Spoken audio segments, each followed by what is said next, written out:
ജാൻസ് നമുക്ക് ഓഫറിൻ്റെ last video ആണ്.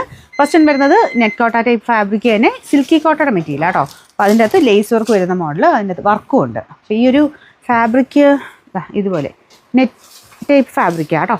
അത്യാവശ്യം ലാസ്റ്റ് ചെയ്യുന്ന സൈസ് മെറ്റീരിയലാണ്. ദുപ്പട്ട വരുന്നത് സെയിം നോയിൽ മിക്സാണ്. അപ്പോൾ അതിൻ്റെ അകത്ത് ഫുള്ള് ഈ ഒരു ഡിജിറ്റലായിട്ട് പ്രിൻറ്റ് ചെയ്തിട്ടുണ്ട്. Bottom satin silk, number W624, 1300 റേഞ്ചിനാണ് ഐറ്റമാണ്. നമുക്ക് ഓഫർ പ്രൈസ് 890 രൂപയുള്ളൂ. 89 സെമി സിൽക്കിൻ്റെ ഫാബ്രിക് വലിയ റേറ്റിൻ്റെ ഒന്നും അല്ല കേട്ടോ, ഡെയിലി യൂസിനല്ല. കുറച്ച് ലൈറ്റും ഡാർക്കും ആയിട്ടുള്ള കോമ്പിനേഷനാണ്. ദുപ്പട്ട കുറച്ച് ഡാർക്കർ വൈൻ ഷെയ്ഡ്, ടോപ്പിൻ്റെ കളർ കുറച്ചുകൂടെ ഒരു ലാവൻഡർ മിക്സഡ് ഷെയ്ഡാണ് കേട്ടോ. ബോട്ടം ദുപ്പട്ടയുടെ ഏകദേശം കളറാണ്. ഫ്രണ്ടിൽ ജസ്റ്റ് ഒരു എംബ്രോയ്ഡറി വർക്ക് ഇതുപോലെ ചെയ്തിട്ടുണ്ട്. ഞാൻ പറഞ്ഞില്ല ഡെയിലി യൂസിന് വരുന്ന ഒത്തിരി കൂടിയൊന്നും അല്ല കേട്ടോ. നമ്പർ AB 286, 699 വരെ നമുക്ക് ഓഫർ പ്രൈസ് 530 രൂപയുള്ളൂ. 530.